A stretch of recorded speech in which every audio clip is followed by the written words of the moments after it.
है हमारे प्राचीन काव्य शास्त्रियों ने किसी भी व्यक्ति के जीवन में साहित्य, संगीत और कला का कुछ न कुछ अंश रहना चाहिए जीवन को सरस बनाने के लिए, ऐसा बार बार निर्देश किया है। और जहां भी साहित्य, संगीत या कला होगी किसी व्यक्ति के मन में, तो उसके हर काम में कलात्मकता होगी, रचनात्मकता होगी और फिर वो कार्य बोर करने वाला नहीं होगा। हमारे साथ कठिनाई ये है कि हमें 24 घंटे में से 16 घंटे कुछ न कुछ करते रहना पड़ता है। 8 घंटे नींद में जाएंगे अधिक से अधिक, बाकी 16 घंटे कुछ न कुछ करते रहना होगा। और जो हम कर रहे हैं, अगर उस काम को हम कलात्मक ढंग से नहीं करेंगे, रस लेकर नहीं करेंगे, या यूं कहिए उस काम को करने में हमें रस नहीं आएगा, तो समझिए जीवन के 16 घंटे, जीवन का जागता हुआ समय हमारे ऊपर बोझ बन जाएगा। चाहे आप बिजनेस करते हो, खेती करते हो, खाना बनाते हो, सफाई कर्मचारी हो, किसी राष्ट्र का संचालन करने में, राजनीति में अपनी भूमिका निभाते हो, अध्यापक हो, इंजीनियर हो, डॉक्टर हो, कुछ न कुछ तो आजीविका के लिए या कुछ करना जीवन में आवश्यक है।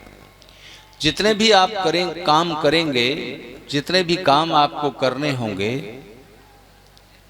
उनकी 2 कैटेगरीज होंगी, 2 वर्ग होंगे। एक तरह के काम वो हैं जिनको करने में मन अपने आप लग जाएगा, उन कामों को करने में मन लगाने की कोशिश नहीं करनी होगी, अपने आप लग जाएगा। दूसरी तरह के काम वो हैं जिनको करने में मन अपने आप नहीं लगेगा, बड़ी विल पावर से, कोशिश से लगाना पड़ेगा। एक अंतर है। जिन कामों को करने में मन अपने आप लग जाएगा, उन कामों को करके सिर्फ एंटरटेनमेंट मिलेगा, मनोरंजन। और जिन कामों को करने में मन अपने आप नहीं लगेगा, लगाना पड़ेगा, उन कामों को करके ही कुछ अचीवमेंट मिलेगा, कुछ उपलब्धि होगी। तो अगर कुछ उपलब्धि चाहिए, कोई ऐश्वर्य चाहिए, तो वो पुरुषार्थ से मिलेगा, एफर्ट से मिलेगा, प्रयास से मिलेगा। और वो जो आपको उपलब्धि चाहिए, उसमें जो आप कर्म करेंगे, जो एफर्ट करेंगे, प्रयास करेंगे, उस प्रयास करने से मन भागेगा। तो आप सबने 3 इडियट्स फिल्म देखी होगी, ज्यादातर लोगों ने देखी होगी। 3 इडियट्स फिल्म का मैसेज क्या है? देवशरण जी, जो ये डिवाइन इंटरनेशनल स्कूल चलाते हैं, और उनके साथी, इसमें पढ़ने वाले बच्चों में मैं कई बार बोल चुका हूं, और उन बच्चों के अभिभावकों के बीच उनसे भी मैंने ये बात पूछी थी, 3 इडियट्स देखिए? सब बोले हाँ। मैसेज क्या है? तो उस 3 इडियट्स फिल्म का मैसेज ये है कि वो करना चाहिए जिंदगी में जो आपको पसंद आता है, जो आपको अच्छा लगता है, उसी फील्ड में काम करने से सफलता मिलेगी। तो मैं उन बच्चों से पूछता हूं कि किसी बच्चे को आज तक, छोटे बच्चे को, कभी स्कूल जाना पसंद आया? अपने बचपन को याद कीजिए। स्कूल जाना किसी को पसंद नहीं आता। मम्मी पापा बड़ा ठेल कर भेजते हैं, कितने कितने प्रयास करने पड़ते हैं बच्चे को स्कूल भेजने में शुरू में।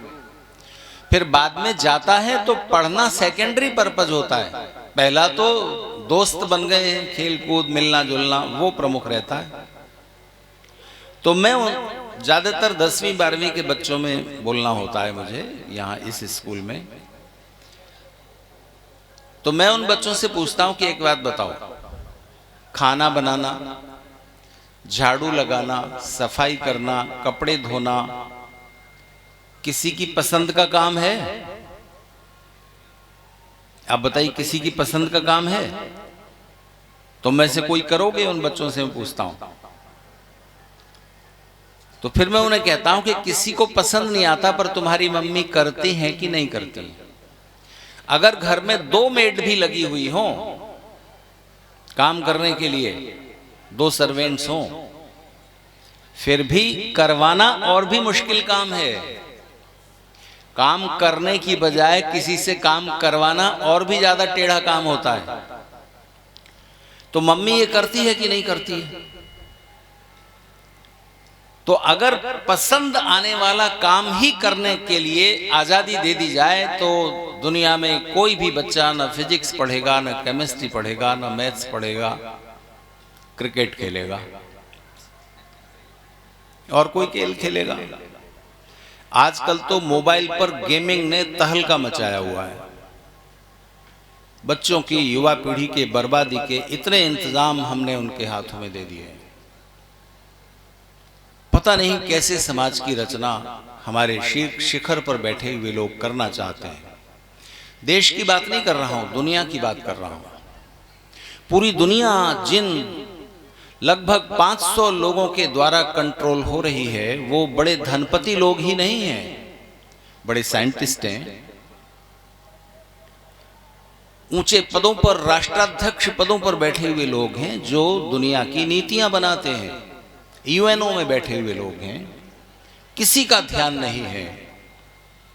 बिना लक्ष्य के, बिना समझे मनुष्य का, पूरी मनुष्यता का जीवन कैसे सुखी, शांत और आनंदित हो सके, उसके क्या मौलिक उपाय हैं, इस और किसी का ध्यान नहीं है। तो ध्यान दीजिए, मैं बच्चों को कहता हूं, आपसे भी कहता हूं कि सफलता का फंडा, सफलता का मूल सूत्र ये नहीं है कि जो पसंद आए वो करो। तो पसंद तो खाना पीना, खेलना कूदना, एंटरटेनमेंट, यही पसंद आएगा हर एक को। तो कौन खेती करेगा? अप्रैल मई की गर्मी में किसान खेत काटता है कि नहीं, फसल काटता है कि नहीं, गेहूं निकालता है कि नहीं, बाजार तक लाता है कि नहीं, कड़कड़ाती सर्दी में सिंचाई करता है कि नहीं गेहूं की फसल में और दूसरी उसमें। पसंद आने वाले काम हैं, लेकिन ये जरूरी है। इसलिए जीवन के लिए, जगत की समृद्धि के लिए आवश्यक है। सफलता का आधार ये नहीं है कि जो पसंद है वो करो। सफलता का आधार ये है, ध्यान देना, ध्यान देकर सुन लेना, याद रख लेना। सफलता का आधार ये है कि जो काम आपको पसंद नहीं है, लेकिन आप समझते हैं कि ये काम जरूरी है और उपयोगी है, यूजफुल है, आप उसे करते हो और उसमें पसंदगी क्रिएट कर लेते हो, उसको रस लेकर कर पाते हो। ये होता है सफलता का सूत्र। अभी थोड़े दिन पहले एक मैरीन इंजीनियर ने, मैरीन इंजीनियर आप जानते होंगे, जो समुद्र की सारी परिस्थितियों को जानते हैं और बड़े बड़े शिप और पनडुब्बियां जो होती हैं उनको चलाते हैं और उसकी सारी साइंस, इंजीनियरिंग समझते हैं। तो एक मैरीन इंजीनियर ने ये सोचा कि बहुत पहले जो टाइटैनिक नाम का पानी का जहाज समुद्र में डूब गया था, जिसमें 2-2.5 हजार लोग मर गए थे। आपने फिल्म देखी है ना टाइटैनिक, या उसकी कहानी सुनी होगी। टाइटैनिक नाम का एक शिप उस समय के इंजीनियर्स ने तैयार किया, जिसके बारे में उनका ये दावा था कि ये कभी भी दुर्घटनाग्रस्त नहीं होगा।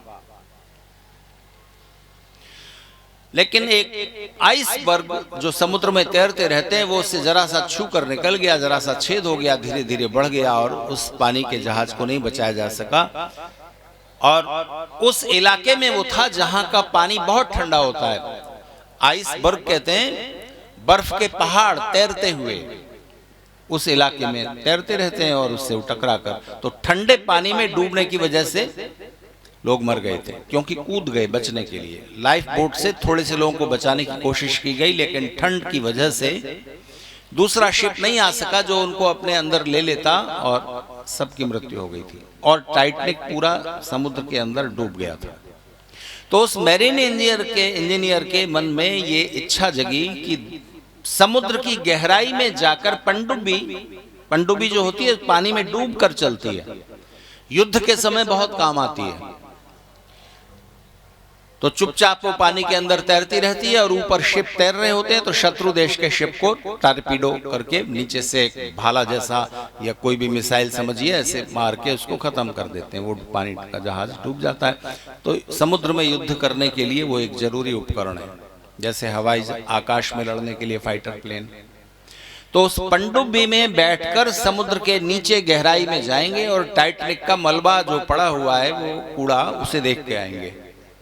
तो उसने ऐड किया, अखबारों में विज्ञापन निकलवाए और 5 अरबपति लोग, शायद $8 करोड़ या मुझे ठीक फिगर याद नहीं है, उतनी रकम देकर उसका टिकट लेकर 5 लोग, बहुत पैसे वाले लोग, उस पनडुब्बी में बैठकर टाइटैनिक का मलबा कूड़ा देखने के लिए तैयार हो गए कि हाँ देख के आएंगे, हम भी चलते हैं। आपके मन में इच्छा जग रही है, चलो देख के आए टाइटैनिक कैसे डूबा वहां नीचे, कहानी तो पता है, अब उसका मलबा देख के आना है। तो 5, 7, 8 करोड़ रुपए नहीं, डॉलर दे करके वो उस पनडुब्बी में बैठे और पनडुब्बी कुछ हजार फीट की गहराई पर पानी का दबाव झेल पाती है। वो तो समुद्र के तल में थी टाइटैनिक का मलबा, तो उसको देखने के लिए पनडुब्बी नीचे और नीचे और नीचे वो मैरीन इंजीनियर ले जाता गया और उसमें विस्फोट हो गया पानी के उस प्रेशर से, सब के सब मर गए। मेरे मन में ये सवाल उठा कि उन करोड़पति नहीं, करोड़ोंपति, अरबोंपति लोगों के मन में ये फिजूल की इच्छा उठी क्यों कि वहां जाकर टाइटैनिक का मलबा देखें? इतनी बेहूदी बात उनके दिमाग में क्यों घुसी, क्यों आई कि समुद्र के नीचे जाके वो मलबा देखेंगे? आपको क्या लगता है, क्या सोचा होगा उन्होंने? ये कोई ऐसी खास बात तो नहीं थी जिसको देखने के लिए वो करोड़ों डॉलर खर्च करके जाएं समुद्र की गहराई में और मृत्यु को निमंत्रण दें, पर ऐसा हुआ। तो इसका जो मनोवैज्ञानिक कारण है वो मैं आपसे कहना चाहता हूं और उसके बाद अभी की बात यहीं रोक दूंगा। किसी भी इंसान के जीवन का और मन का खालीपन इतना विराट होता है कि सिर्फ उसको मैटेरियलिस्टिक थिंग से, भौतिक सामग्री की चीजों से, उपभोग के साधनों से, कार, कोठी, बंगले, अच्छे कपड़े, गहने, ज्वेलरी से पूरा भरा नहीं जा सकता। मनुष्य के मन के खालीपन को आप सिर्फ भौतिक सांसारिक सुख की चीजों का अंबार लगाकर भर नहीं सकते। उसको तृप्त करने का तो मार्ग कुछ और है। हिंदी के एक बड़े विचारक, साहित्यकार, लेखक हुए हैं, उनका नाम था जैनेन्द्र कुमार। वो कहते थे कि अगर आप बाजार में जाएंगे, किसी बड़े शॉपिंग मॉल में जाएंगे या किसी भरे पूरे बाजार में जिसमें तरह तरह की चीजें बेचने वाली दुकानें सजी हुई हैं, उससे गुजरेंगे, तो अगर आपकी जेब खाली है और आप बाजार से गुजर रहे हैं तो आप बहुत खाली और उदास मन लेकर वापस लौटेंगे। और अगर आपकी जेब भरी हुई है पैसों से, रुपयों से, और मन खाली है, तो आप बाजार से गुजरेंगे, वापस आएंगे तो जेब खाली होगी और मन भी खाली होगा। ध्यान दीजिए, जेब खाली थी और मन भी खाली था, और आप बाजार से गुजरे तो आप बहुत उदास उदास लौटेंगे। जेब भरी है और मन खाली है तो जेब खाली करके लौटेंगे और मन खाली ही रह जाएगा, भरेगा नहीं। और मन भरा हुआ और जेब खाली और मन भरा हुआ लेकर जाएंगे तो मन भरा हुआ है इसलिए आप उदास नहीं होंगे, लेकिन फिर भी कोई आवश्यकता की चीज दिख गई तो आप सोचेंगे कि अरे अच्छा होता कुछ पैसे लेकर आते। तो बाजार से जब गुजरना हो तब भरी हुई जेब और भरा हुआ मन लेकर जाना, जेब भी भरी हुई हो और मन भी भरा हुआ हो, तब आप उन बेकार की चीजों को खरीदकर मन के खालीपन को भरने की कोशिश नहीं करोगे, वो खरीदोगे जो उपयुक्त है, जो उपयोगी है।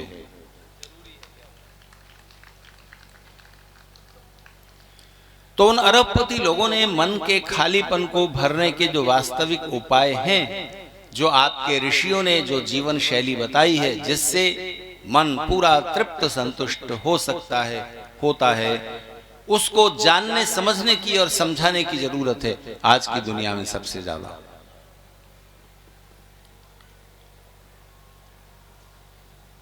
इतना रुपया वो चाहते तो किसी चैरिटी में खर्च कर सकते थे, जिससे सचमुच मन भरता। किसी कोई दूसरा चेतन तत्व आपके जीवन में, आपके आसपास है, जिसके लिए आप जीना चाहते हैं। ये जीवन का एक बड़ा उद्देश्य होता है। ईश्वर को पाना, आनंद पाना, मोक्ष पाना, देश को आजाद करना, जैसा कि चंद्रशेखर आजाद वगैरह की बात आप अभी सुन रहे थे, बड़े वीर रस से भरी हुई कविताओं को, वो अच्छा है, वो बहुत बड़े उद्देश्य हैं, वो कभी कभी होते हैं। देश की आजादी के लिए तो कभी कभी लड़ने की बात आती है ना, आज तो आपके सामने इस तरह नहीं लड़ना है। तो देश की आजादी एक बड़ा पर्पज है जीवन का, उसके लिए आदमी अविवाहित रह लेगा, फांसी चढ़ जाएगा आनंदित भाव से। क्या था आखिर फांसी के फंदों को चूम लेने में, कौन सा आनंद था? हथकड़ी बेड़ियों की झंझनाहट उनके लिए संगीत बन गई थी। कोई तो बात रही होगी। जब एक जुनून होता है ना किसी काम का, तो वो जुनून आपको उस काम को किए बिना चैन नहीं लेने देता। जीवन में कुछ ऐसा लक्ष्य बनाना जो आपको चैन से सोने न दे। आप किसी एक ऐसे उद्देश्य को पाते हैं जीवन में जो दूसरों के लिए, आपके लिए नहीं। खाना पीना, अच्छे कपड़े वगैरह तो आपके निजी उसके लिए हुए ना। सेकेंड वर्ल्ड वॉर चल रही थी, उस दूसरे विश्व युद्ध में रूस की तरफ से लड़ने के लिए एक सैनिक तैयार हुआ। अभी अभी उसकी शादी हुई थी, 2 साल का बच्चा गोद में था। पत्नी को ढाढ़स बंधाकर रोती हुई पत्नी को आंसुओं की धाराओं के बीच छोड़ करके वो फौजियों को लेकर जो जा रही थी ट्रेन, उसमें चढ़ गया। युद्ध समाप्त हुआ। अमेरिका, रशिया, ब्रिटेन, ये देश एक ही तरफ थे उस समय, एक साथ थे जर्मनी जापान के विरुद्ध। नेताजी सुभाष चंद्र बोस जर्मनी जापान के साथ अपनी आजाद हिंद फौज लेकर लड़े थे, और ब्रिटेन के साथ हमारे देश के भारतीयों की फौज में जो सैनिक थे, ब्रिटिश फौज में जो उनसे सैलरी पाते थे, वो ब्रिटेन की तरफ से लड़े थे। गांधी जी का उनको समर्थन था। तो जब युद्ध समाप्त हुआ और वो रूसी सैनिक जब वापस लौटा अपने घर, तो उसने देखा उसकी घर की जगह एक बड़ा गड्ढा था। जो युद्ध में बम गिरा था, किसी फाइटर प्लेन ने वो बम फेंका था, सीधे उसके घर पर गिरा। घर की जगह गड्ढा मिला। वो सोच रहा था कि पत्नी कैसी हो गई होगी, उसकी शक्ल में थोड़ा बदलाव आया होगा, बच्चा बड़ा हो गया होगा, थोड़ा पढ़ लिख गया होगा, बोलने लगा होगा। 2 साल का छोड़कर गया था, 4-5 साल का हो गया होगा, और उनसे मिलने की आशा मन में संजोए हुए वो अपने घर पहुंचा। घर की जगह तो एक गड्ढा था जो बम गिरने से हो गया था। बड़ा उदास हुआ। कोई रिश्तेदार नहीं, कोई परिचित नहीं, कोई मित्र नहीं, कोई आत्मीय नहीं, ऐसा नहीं, ऐसी कोई चेतना जिसे वो अपना कह सके, जिसके लिए जीना उसे सार्थक लगे। उसने तय किया कि मैं आत्महत्या करूंगा।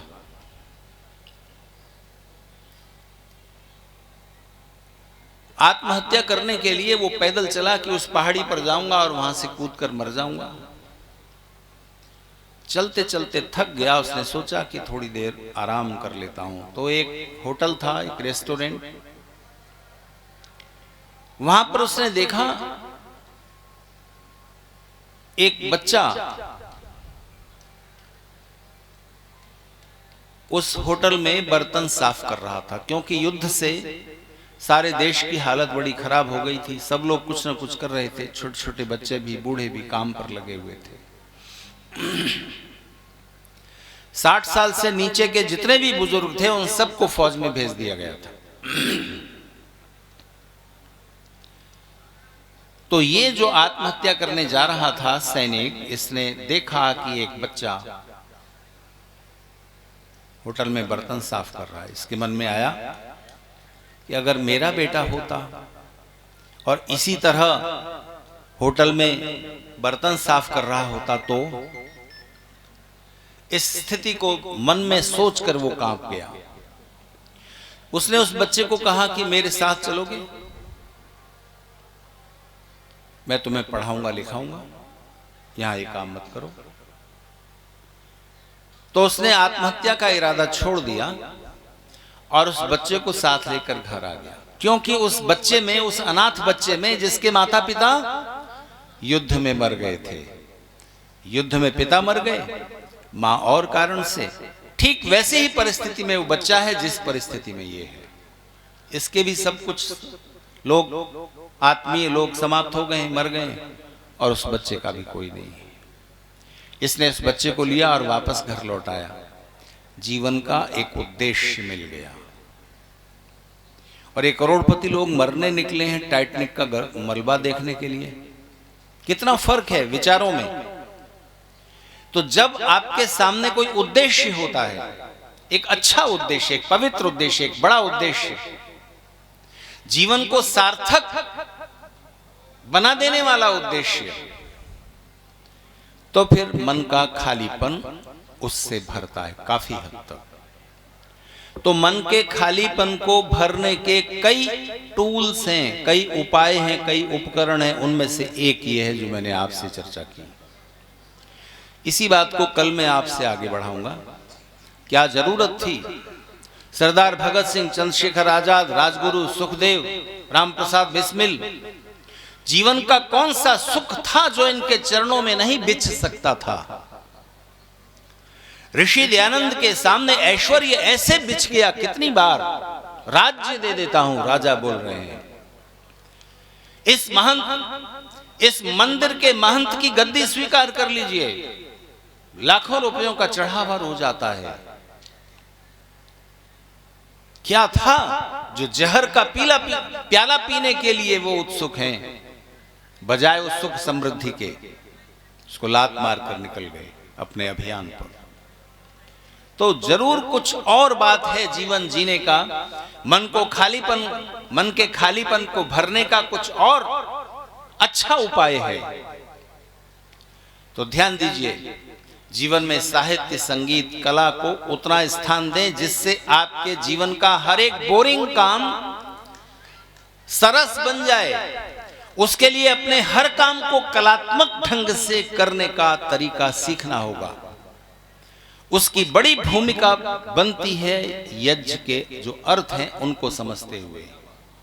केवल अग्नि में आहुति देना ही यज्ञ नहीं है, वो अग्निहोत्र है, उसके भी बहुत लाभ हैं, वो भी यज्ञ है, पर वो ही यज्ञ नहीं है।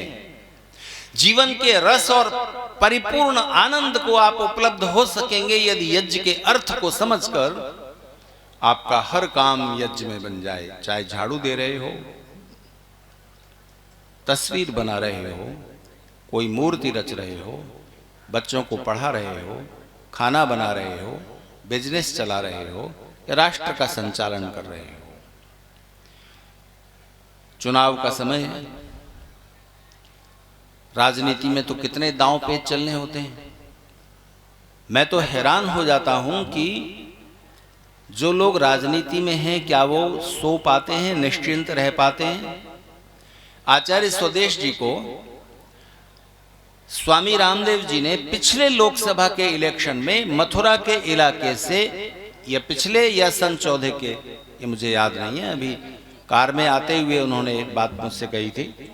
सन 14 के इलेक्शन में स्वामी रामदेव जी की प्रेरणा से बीजेपी ने अपनी तरफ से टिकट भिजवाया कि आचार्य स्वदेश जी मथुरा क्षेत्र से इलेक्शन लड़ लें।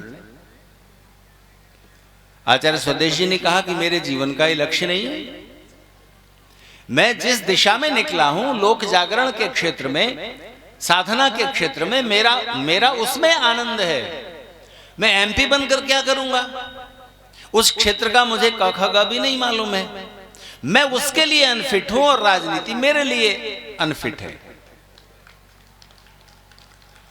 तो राजनीति जैसा नींद उड़ा देने वाला कार्य भी आप इस तरह कर सकते हैं कि वो आपका आनंद बन जाए।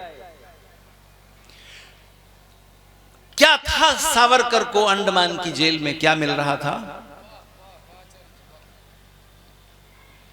52 किलो हड्डियों का ढांचा, वो शरीर जिसको 10 बाई 10 फीट की काल कोठरी में बंद कर दिया गया है।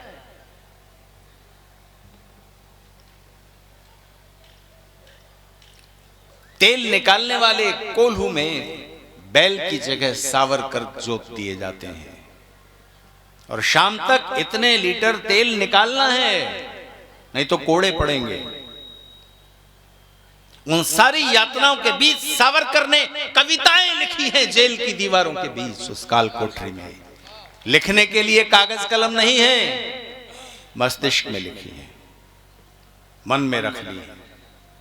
बहुत हुआ तो कोई कोयले का टुकड़ा मिल गया, कोई कठिन बात है तो दीवारों पर लिख ली। वहां से लौट करके कितनी किताबें लिखी हैं उन्होंने। तो जीवन का एक पवित्र, बड़ा और सार्थक उद्देश्य आपके मन को पूरा भर दे, उसका रास्ता यज्ञ से होकर गुजरता है। हमारे जीवन के 4 तल हैं, 4 लेवल हैं: शरीर, बुद्धि, मन, आत्मा। Physical, intellectual, psychological and spiritual. चारों स्तरों पर पहले से ज्यादा सुख और आनंद छिपा हुआ है और चारों स्तरों पर अलग अलग तरह का सुख और आनंद है और उन चारों स्तरों के अलग अलग सुख और आनंद को पाने के लिए अलग अलग तरह का पुरुषार्थ, प्रयास करना पड़ता है। तो ऋषि दयानंद का एक पवित्र वाक्य सुने और उसके साथ बात रोकूंगा। शरीर का परिश्रम किए बिना, पुरुषार्थ किए बिना शरीर का सुख नहीं मिलता। बुद्धि का परिश्रम, पुरुषार्थ किए बिना बुद्धि का सुख नहीं मिलता।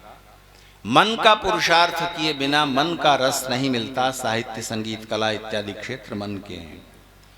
आत्मा का पुरुषार्थ किए बिना आत्मा का आनंद नहीं मिलता। मनुष्य जीवन की सार्थकता केवल शरीर के स्तर के सुख पाने में नहीं है, वो पशुओं को भी प्राप्त है। अच्छा बताइए, आप पांचाल जी का जो अभी संगीत सुन रहे थे, वो संगीत का रस आप आंखों से ले रहे थे या कानों से? बोलिए ना, आंखों से कि कानों से? जी नहीं, कानों का सुख नहीं है संगीत। अगर संगीत का रस कान से लिया जा सकता होता तो भैंस भी ले पाती। आपसे ज्यादा बड़े कान हैं उसके पास। नहीं, कान तो एक छोटा सा उपकरण है आवाज अंदर जाने के लिए। आवाज पशुओं के अंदर भी जाती है, वो भी सुनते हैं, लेकिन संगीत का रस तो मनुष्य का ही सौभाग्य है। ये कला है, ये मन के स्तर पर भोगी जाएगी और उसके लिए मन का पुरुषार्थ चाहिए। तो शरीर के स्तर के सुख मनुष्य और पशु दोनों के बराबर हैं, इक्वल। बुद्धि, मन और आत्मा के स्तर के जो सुख और आनंद है वो मनुष्य का ही सौभाग्य है।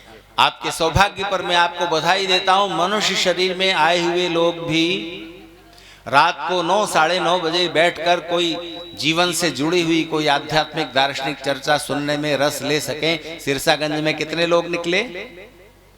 थोड़े से ही लोग तो है ना। तो सौभाग्य भी थोड़े ही लोगों का होता है।